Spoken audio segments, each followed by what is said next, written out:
You know what time it is. Hello and welcome back to Jenna Gets Creative. Today we are doing the third episode of Season 3 of March Fandom Mayhem, my month-long March collaboration with Weblight Dreams. We are doing this for the third year in a row, and this year, every episode, we are making it a no-box art box challenge. I will tell you a little bit more about March Fandom Mayhem, and I will tell you a little bit more about the No Box Art Box Challenge, and this box specifically, in just a minute. But first, let's open up the box so that you can see what's in it. We can move along with the art.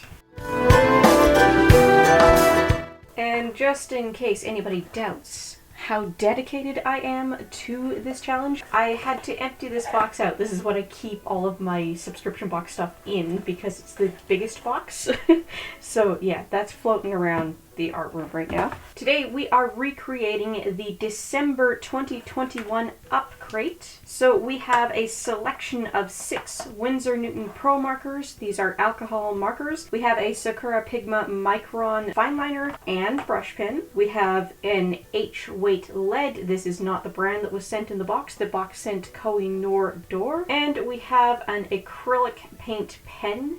The box sent a Sakura touch pen, or pen touch, sorry. I'm using a Karatake manga liner. Now this is not the paper I will be using. I will explain myself in a little bit, but this is standing in for the box's original paper, UpCrate collaboration pad of A5 size Bristol paper with royal talons, and it's called the Talons 300 series Bristol. I will explain myself. I'm going to be cutting down an A5 size sheet of this Daler-Rowney Simply Bristol. It'll do the same thing. Let's get into it. So first of all, let's go ahead and talk about March Fandom Mayhem, get that out of the way. This is a month-long collaboration that Weblight Dreams and I have been doing for 3 years now. This year we are doing it on Wednesday, every Wednesday in March, so there are 5 Wednesdays. We are on episode 3 of 5. What this has always been is just 2 nerdy artists here on YouTube sharing fan art with each other. This year we chose to assign a fandom category to each of the Wednesdays, and we're doing the same fandom, and we are doing a no box art box challenge. But other than that, we are doing our own thing and kind of surprising each other. So I don't know which princess she's doing. I don't know which box she's doing. I just know that we are both doing Disney princesses this week. My personal favorite Disney princess is Belle from Beauty and the Beast, but I did do Belle for March Fandom Mayhem last year, so I had to pick something else. I am going with my second favorite classic Disney princess. Disney princess is a bit of a mess. I'm limiting myself to the ones that actually have the title Disney princess within the Disney company and at the Disney parks. So my second favorite classic Disney princess is Jasmine from Aladdin. Also, apologies if the audio is not up to par today. I had to restart my laptop 4 times and Audacity several times, each of those times, before I could actually get my computer and my audio software and my microphone to all agree with each other and record. And I have no idea if the mic's own internal denoise is turned off or not. It's a gamble. Anyway, let me finish commenting about March Fandom Mayhem. If this is the first March Fandom Mayhem you're watching today, go ahead and check out Weblight Dreams' channel after this. She will also have a new video up today. And if you're here from her video and from her channel, hi! Thank you for coming over. If you're new here, I would love a subscription so that you can catch the rest of the series and all of my other videos. I promise you will enjoy it. Weblight Dreams is running a small giveaway contest every episode of March Fandom Mayhem. The way it works is if you comment on both of our videos with the hashtag March Fandom Mayhem and you're subscribed to both of us,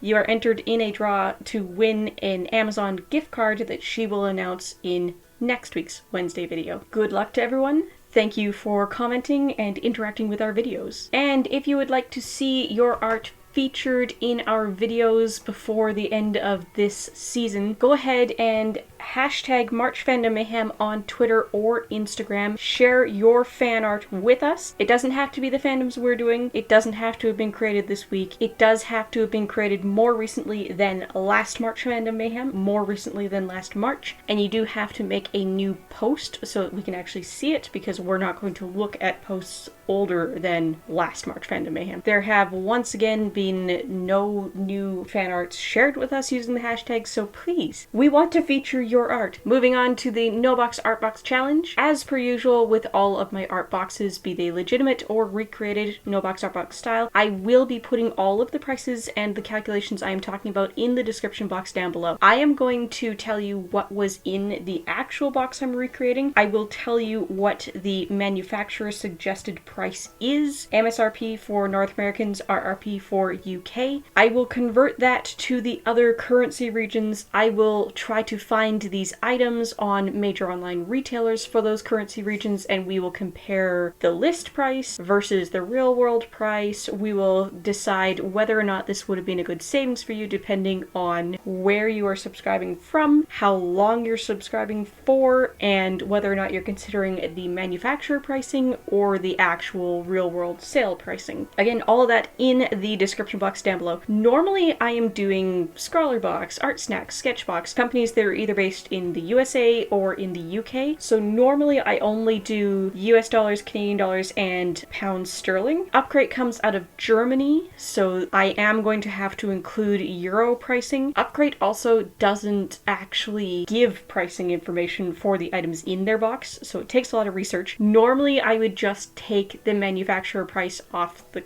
card or off the subscription services website and convert that, but since I don't have that, I have gone ahead and researched the list price wherever possible in the different currency regions, and I've only currency converted the list price where I couldn't find one. For the American MSRP, I took the list price from Dick Blick, not their sale price, what they call the list price, that is the manufacturer MSRP. For Canadians, in all cases, I just converted Blick because that's normally the same MSRP, and all of the Canadian retailers, if the item's on sale, they just tell you the sale price. They don't tell you what the original is or how much you're saving, so yeah. For the UK, I referred to Jackson's, and for prices in euros, I referred to a German store called Peter's Art. I hope that that's a good representation. I have no idea. No Box Art Box is a simple challenge that I introduced to YouTube in 2018. This is a way to experience art supply subscription boxes without actually having the box, and there are so many reasons to do it. I started it so that I could try all the boxes that I missed out on before I knew that this was a thing. Now I continue to do it because I have no business dropping all that money on subscription boxes when I already have too many art supplies around. I grab real ones here and there, but mostly I have fun this way. But there are other reasons. Maybe you want a trial run before you actually spend. Maybe you're subscribed to one company and you want to try a different one and you don't have the money to do both, that kind of thing. Maybe you're just looking for inspiration. Maybe you loved a box 4 years ago and you don't have it anymore and you want to re-experience it. So many reasons. No matter what your reason, there are 3 easy steps. Step 1, pick any art or craft supply subscription box service, pick a past month that already shipped out, and look up the contents. Step 2, match the supplies in the box as close as possible using your own supplies, using items you already own. No shopping specifically to complete this challenge, that's not the point. Use things you already have. Using exact matches to the box is fine if you're not recreating a box you previously got. If you got the box for real, you're gonna have to go find the next closest thing in your collection, not the thing that actually came in the box. Step 3, make art. Try to use only the items that came in the box, and if the box had a challenge prompt or theme, try to stick to it. Only add missing essentials like paper or a pencil. If you share your No Box Art Box challenge artwork anywhere on social media, use the hashtag NoBoxArtBox. It doesn't have to be from a box that I have recreated, it can be anything. And if you make a YouTube video out of it, send me a link. I'd love to add you to the master playlist for this challenge. Let's get on with it and talk about what came in the real December 2021 UpCrate and what I've matched with it and how I think it's gonna go. Reminder, the March Fandom Mayhem prompt is Disney princesses and I am doing Jasmine. UpCrate does have a challenge for their boxes. They call it the UpCrate Battle prompt, and from what I can tell on Instagram posts, the December 2021 battle prompt was Love Has No Color or Love Without Color, something like that. I don't know how to represent that when I'm drawing drawing just a Disney princess.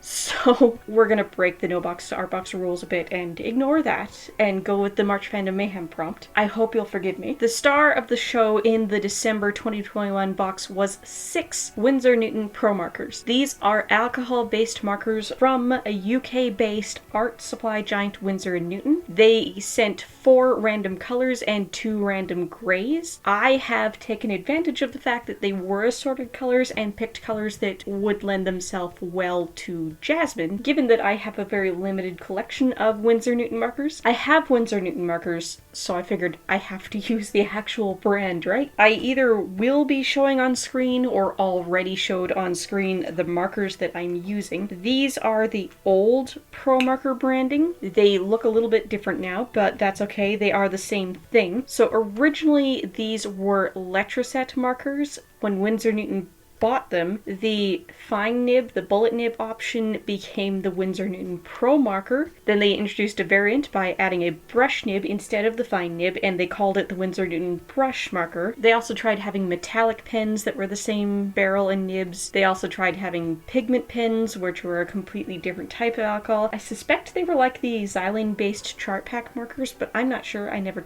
tried them and they don't sell them anymore anywhere that I can find. Anyway, this video is going to be too long anyway. Stop rambling. Oh, they have watercolor markers too. They are now all rebranded. They have the Winsor Newton Pro marker, the Winsor Newton Pro marker brush, and the Winsor Newton Pro marker watercolor. The markers I am actually using, I have one that is a Pro marker with the fine nib and the other 5 are brush because that's what I own. That's what I bought on purpose. I only have 3 of the bullet nibbed Pro markers from an old scrawler box. From what I can tell, RRP in euros for the Winsor Newton Pro marker is currently 3.49 cents. I don't know terminology for euros. Let's call it 3 euros and 49 cents. I am not sure if that's correct. The total for 6 markers is then 20.94. According to Jackson's, this would be £20.40 for 6 markers. According to Blick, the MSRP for 6 markers works out to $25.16 US, and that converts directly to Canadian dollars to $32.12. For my grays, I am using Warm Gray 2 and Cool Gray 3, and for my colors, I have Tan, Yellow, Fire Brick, and Cool Aqua. There are 2 Sakura Pigma pens in this box. There is a Sakura Pigma Micron and a Sakura Pigma Professional brush in the bold brush, also known as the Sakura Pigma BB. I have both of these pens, so I am using the exact thing. Sakura Pigma Micron is a pigment ink fine liner. They sent out black ink in assorted sizes anywhere between the 005 and the 02. I am using an 01. These have an RRP of 2.5 euros, £3.15, $3.13 US, or $4 Canadian. The Sakura Pigma BB is a professional manga artist brush pen. This is the largest brush nib in that series. This is also the same black pigment ink. This has an RRP of €2.70, £3.75, $4.29 US, or $5.48 Canadian. Expensive pen. The box sent out a Sakura Pen Touch fluorescent acrylic pen in a 1mm fine point nib. That is an acrylic paint marker, a pump style marker, and they sent the color fluorescent orange. I could not find an actual euro listing for that, so according to Jackson's, the RRP in the UK is £3.65, and that converts to €4.35. According to Blick, the MSRP in North America is $3.59 US, which is currently $4.58 Canadian. I do not have an acrylic paint pen by Sakura, and I definitely do not have an acrylic pen in a fluorescent orange color, so I am using the Kuretake Manga liner. This is a tapered nib, so it does anywhere between 0.7 and 2 millimeters, and I have a very orangey gold color, so I think it's a good substitute. The original box sent the Koh-I-Noor Door 1900 graphite pencil in lead hardness H. This has an RRP in the UK of £0.70, which converts to €0.83. In North America, it has an MSRP of 71 cents US, or $1.16 Canadian. I do not have that exact brand. I do actually have a couple Koh-I-Noor pencils, but not the Door, so I am just using a random H weight pencil out of my collection. I have the Touch drawing pencil from Shinhan Art in H. last but not least, let's talk about the paper. The original UpCrate box sent a 20-sheet A5 size pad that is titled UpCrate XRT Bristol 300 series pad. It is a glued pad of 20 sheets. The size is 14.8 centimeters by 21 centimeters, which is standard for A5, and it's smooth Bristol, and RT there stands for Royal Talons. Now, I was suspicious, first of all, that it's called 300 series, because Strathmore calls their stuff 200 series, 300 series, 400 series. I got even more suspicious when I tried to find Royal Talons 300 Bristol on Google, and all I got was images of Strathmore 300 series Bristol. So I did some investigation, and it turns out that Strathmore and Royal Talons are owned by the same parent company, and it's the same paper. Which country you live on dictates which branding is on your paper. So in the little sketch at the beginning, I did include a little pack of artist trading cards because they happen to be Strathmore 300 series smooth Bristol. I'm not going to use them. I will be using a bigger pad of Bristol so I can cut it down to A5 size, but this will give us the exact information for the pad that was in the box. This is 260 GSM, which is 100 pounds, and it is called a smooth surface Bristol, so not a Bristol vellum, but a smooth Bristol. This is very, very similar to cardstock. It is one of the types of paper I do really like to use alcohol marker with. I could not find pricing information for this paper because Strathmore doesn't sell their Bristol in A5 size. Weird, very weird, because I get their marker paper in A5 size, no problem, it's available everywhere. But everywhere I looked, in every country, Strathmore Bristol comes in A4, A3, and A2, but not A5. You can't get it that small. So by analyzing the difference in price from size to size, I extrapolated that this size should cost $7.15 US. That converts to €6.53, £5.48, and $9.13 Canadian. That's the value we're putting in the box. The paper I'm actually using that I will be cutting down to A5 size is Daler Rowney Simply Bristol. This is their kind of student craft line. This is 190 GSM or 90 pounds, almost the same thing. And again, it is smooth surface Bristol. So UpCrate is one of those interesting boxes where normally when you're just looking at the numbers, when you're looking at the value of what's in the box versus what you paid for it, it's an amazing deal. The part where it gets sketchy is the quality of what's in the box, a good deal or not. The only actual UpCrate I have actually got so far was box number 4. I believe that was the December 2019 box. That one was heavy on the Artline pens. They sent the Artline sticks and the Artline Decorite, and then a few other brands, particularly some Faber-Castell things. But really the focus was on those Artline Decorite pens and the Artline sticks. I hate Artline sticks. It did very well in my brush marker evaluation video last week, but I hate them. They're basically Crayolas. And then the Artline Decorite, which I wasn't very familiar with acrylic pens at the time, and they're not a Posca. They definitely have their weak points. So when I got that box, I'm like, okay, cool, this is probably worth it, but these feel like very student, very crafter quality stuff, and I didn't resubscribe. I didn't try them again. Looking at the boxes that they've done before and since, it's very hit or miss. Sometimes it's exactly like that. Sometimes it's the lower quality stuff, and so even though you're saving, it might not be stuff you want. Other times they knock it out of the park, and I have no idea how they afford to stay in business doing it. In this case, we'll just talk about US dollar pricing because I think that's what the majority of my audience will understand. The MSRP total value for this box is $44.23, and if you were to go buy it yourself from Blick, you're only saving $3.86. What you're paying is $24.10, so you are saving over $20. $16.27 if you want to talk Blick. If you're talking MSRP, you're saving $20. How do they do this? Really? UpCrate charges you €22 if you are subscribing on a month-to-month basis, or if you're going to prepay 3 months at a time, you're going to pay €64 for 3 months, which works out to €23.33. And that's it. It doesn't matter where you are in the world, shipping is free. I don't know if they're going to be able to keep that up forever, like Scrawler Box had to change their prices, but Brexit and all that, I don't know. But seriously, how does UpCrate afford to do this? Let me know if you know, because I don't understand. I think I've rambled enough for this video. I think it's going to be super long, and I'm going to be still editing on Wednesday morning because Tuesday did not work out. Overall opinion, this was an amazing UpCrate. If I had got the real one, I would not have been disappointed. Have you tried UpCrate for real before, and did you get this one in particular? What did you think? What do you think of UpCrate? Would you subscribe to UpCrate? Or are you just gonna recreate it like I do? Reminder to go check out Weblight Dreams if you haven't already today, and if you have, if you're looking for more to watch, I've got some suggestions up on the left side of the screen now. Don't forget to like, comment, maybe even subscribe, and if you like living life creatively, whatever that means to you, I'd love to have you along for the ride. Bye, guys!